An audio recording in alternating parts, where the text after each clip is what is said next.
বাংলার মানুষ বিজেপিকে প্রত্যাখ্যান করবে, কারণ তারা যতই চেষ্টা করুক না কেন বাংলায় তারা ক্ষমতায় আসতে পারবে না। এসআইআর ইস্যু এটা একটা বিরাট প্রহসন করে ইলেকশন কমিশনার মনের মতো বসিয়ে কেন্দ্রীয় প্রশাসনিক সিবিআই ইডি থেকে শুরু করে সবকে হাত করে বাংলার উপর আক্রমণ দিয়ে তারা যে কোনো পর্যায়ে বাংলাকে দখল করতে চায়। কিন্তু আমরা মনে করি বাংলার মানুষ অনেক সচেতন, বিজেপিকে আগামী দিনেও প্রত্যাখ্যান করবে।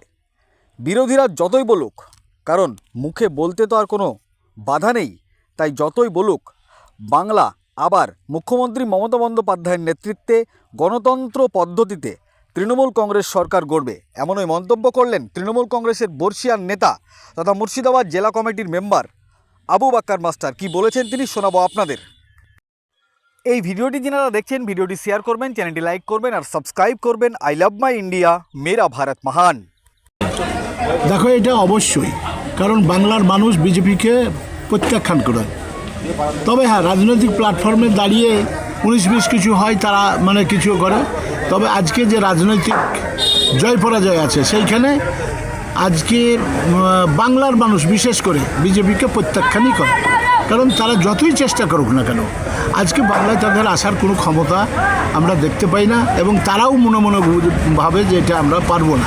তাই এটা একটা বিরাট ইলেকশন কমিশনার মনের মতো করে বসিয়ে বিভিন্ন প্রশাসনিক, কেন্দ্রীয় প্রশাসনিক, তোমার সিবিআই থেকে ইডি থেকে সবকে হাত করে বাংলার উপর আক্রমণ, সেই আক্রমণ দিয়ে বাংলায় তারা যে কোনো পর্যায়ে বাংলাকে পরাস্ত করে আজকে এখানে তারা ক্ষমতায় আসীন হতে চাইছে।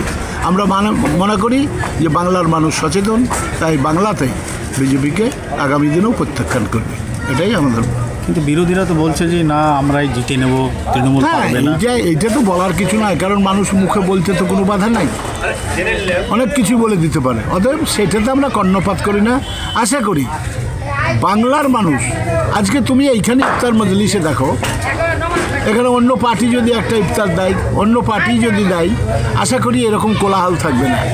তাই বাংলার মানুষের যে কোলাহল, বাংলার মানুষের যে মুখের ওরা কি বললো না বললো, ওটা আমরা কর্ণপাত করি না, তো আসেই হয়, আমরা কিছু মনে করি না।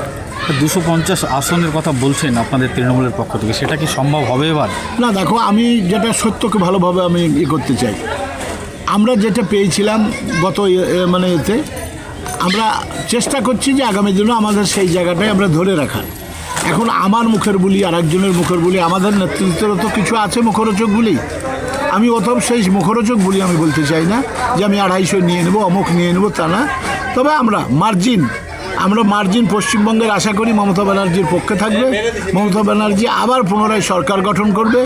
এটা 150-র উপরে 200-র মধ্যে সিটও থাকবে, কোনো চিন্তা নেই। এইটুকুই আমার আশা। আপনার নাম এবং পরিচয়? আমার নাম আবু বাক্কার, তথা আমি একজন শিক্ষক, মাস্টারমশাই ছিলাম। আমি অতীতে তৃণমূল কংগ্রেসের বলিষ্ঠ নেতা দিয়েছি, বয়স হয়েছে, তাই এখন ইয়ং ছেলেরা এখন এগিয়ে চলেছে। আমি আমার এই বলিষ্ঠ নেতৃত্ব তাদের পিছনে কাজে লাগিয়ে আমি পার্টির পিছনে সবসময় সময় দিয়ে থাকি।